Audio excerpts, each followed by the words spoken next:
Good morning one and all, welcome back to another PinkUn Matchday blog. My name is Southwell. Today we're making the relatively short trip in terms of Norwich away days to Leicester City.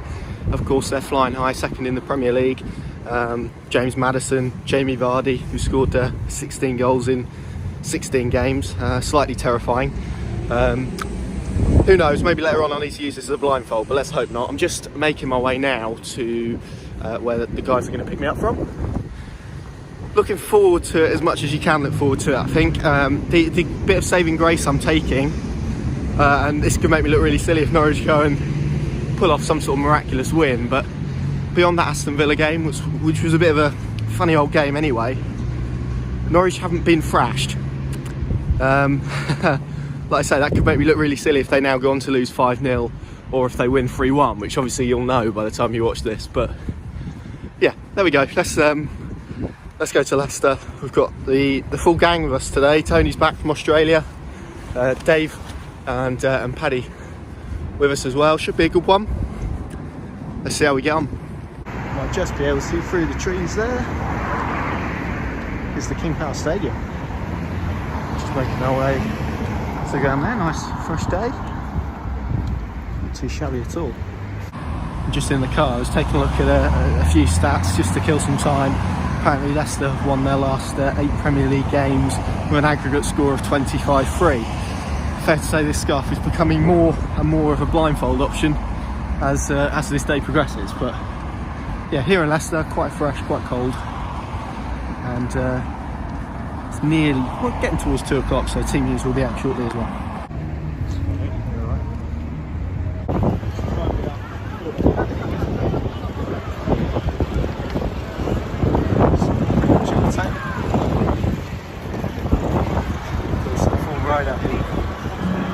Passed away last year. Guess what time of year it is? Some people over there with some boxes going out mince pies.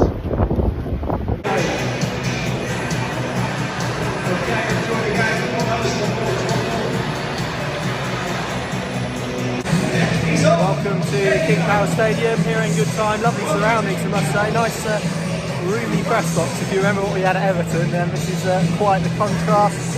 Team news is out already for you. Leicester City, Kasper Schmeichel, Ben Chilwell, the usual 11 really. Maddison, of course, in there behind the front two of Vardy and Ike Nacho. On the bench, former Luton fullback James Justin, as well as Yeze Perez, who signed from Newcastle, of course, in the summer. Norwich City, a few changes. Brancic, Hernandez drop out. Byron at left back rather, so that means Jamal Lewis still on the bench. Alex Tettey captain, and Emi Buendia keeps his place in the starting 11. Todd Cantwell comes in for Hernandez. Interesting starting 11, Tribal partnering Tettey, so that's a more pragmatic approach to this game, unsurprisingly. But that's your team news. It's about 15 minutes till kick-off now.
Your support. Have a very Merry Christmas. We'll see you Boxing Day. Wherever you usually go to, have a very safe journey home.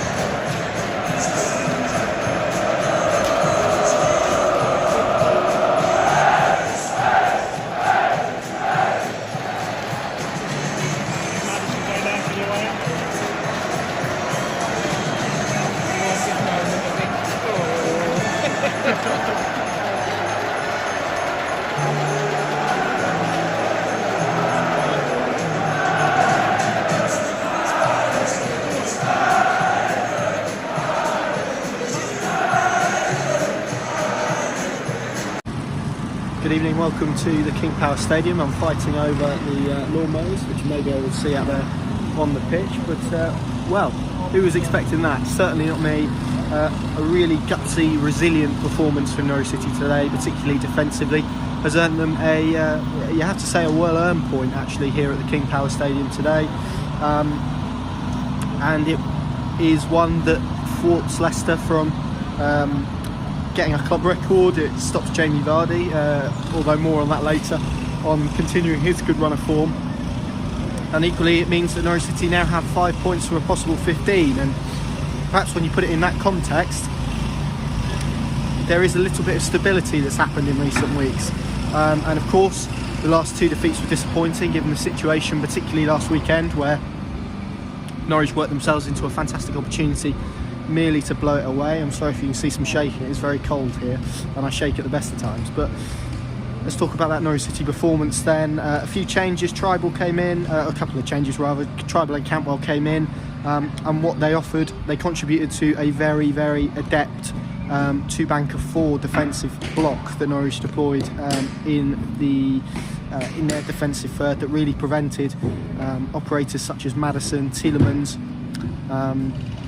even Ndidi, I suppose, to an extent, although he's a bit deeper lying on getting in the ball in good positions and feeding the ball through to Jamie Vardy. And what they did very well was condense that space in between the defence and midfield. It didn't give Leicester a lot of opportunities to play through the lines in the way that they would like.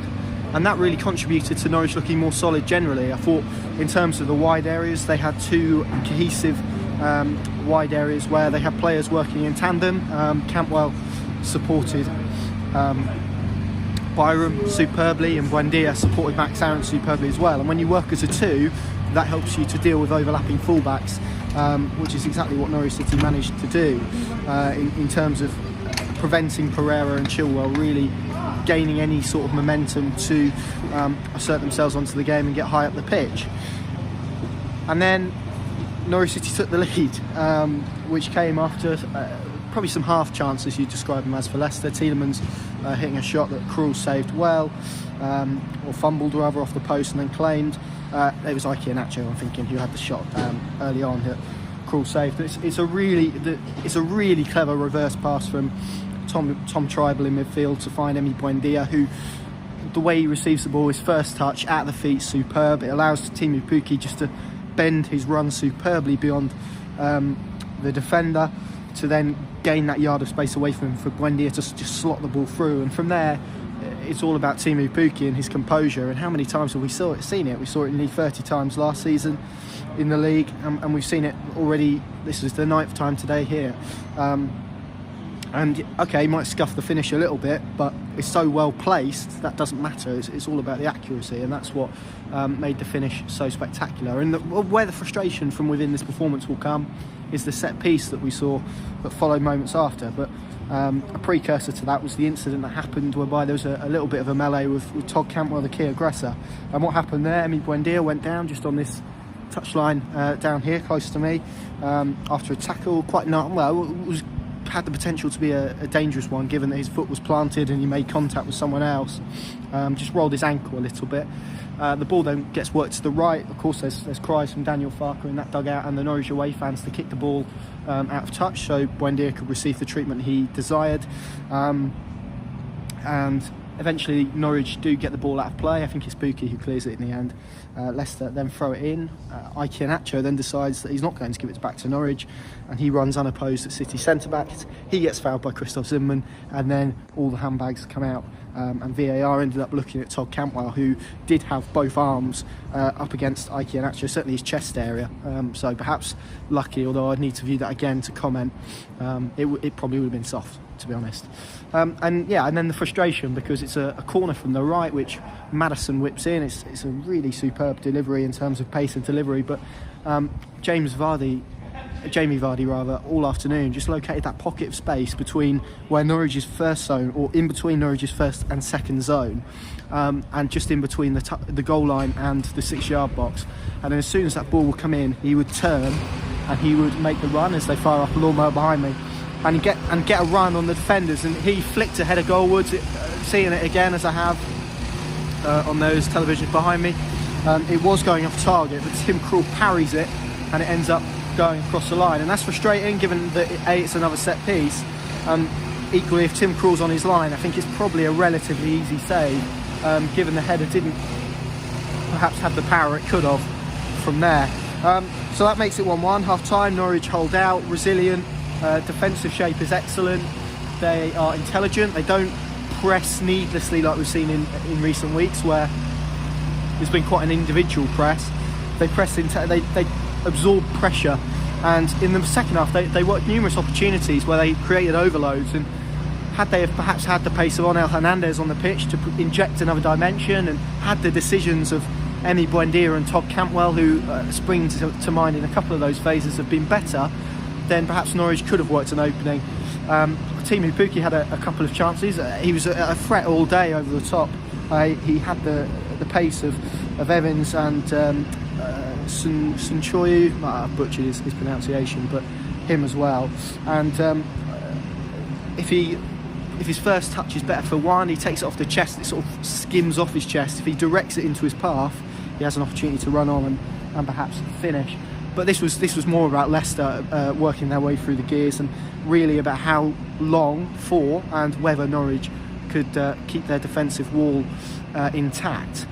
They did, and superbly as well. I think Vardy had a side-footed volley. There were a few scary moments towards the end, but other than that, it was a fairly impressive, gutsy, hardy display for Norwich this afternoon, and they can really be impressed because there are a lot of people who had written them off prior to today. And it's worth noting as well that before this game, Leicester City have won their last 8 in the Premier League with an aggregate score of 25-3, as I mentioned earlier on, and that is quite a scary record to come and face, particularly in a home stadium full of supporters who expect their team to win. And I kind of got that today. There was a little bit of complacency in here, perhaps, in some phases. Certainly frustration towards the end. And Norwich managed those in-game situations really well. But now the real test, and we've stood here before and said, right, this is a fantastic result. Norwich were brilliant, or not brilliant, but they put in an impressive performance, and this is now something to build from. We've probably been here 4 times this season and said that, and the key word again comes back to consistency, because what they've got in this performance, certainly away from home, is a template to make themselves competitive and compete in the Premier League. And if they can do that, then they stand a really good chance of picking points on the road. And don't underestimate the value of this point. And of course it is typical Norwich City in regards to them coming to a team second in the Premier League and putting in a good performance, and there'll be questions asked about why they couldn't do the same at Southampton, or why they couldn't maintain the same level against Sheffield United. But crucially, this is a point, and it's a point that that adds to their total, and equally that means they gain a point on Watford, who lost at Liverpool earlier today, and Aston Villa as well, who lost against Sheffield United. And crucially, that's their key aspiration, to keep their head above water. And if they can do that, and they can do it with the same impetus and with the same aggression and with the same game management that we saw here today, there's no reason why Norwich City can't pick up points. Now, whether that will translate to being enough at the end of the season and will keep them in the division remains to be seen, but small building blocks and all that. I was impressed today, really impressed. On to Wolves next Saturday. That in itself poses another task against a side who are very good in the Premier League. My mind keeps going back to that game at Carrow Road where they came and performed superbly. I think they won 2-0 that night, didn't they, in the Championship, and were excellent under Nuno. Let's see what that brings, but I think there'll be some celebrations tonight, and the roar from the away end when the final whistle rung round, I think said it all about today's performance. But look, that gives Norwich something to be positive about, and proof again that they can compete at this level. It just comes back to that key word, consistency. Thanks for watching.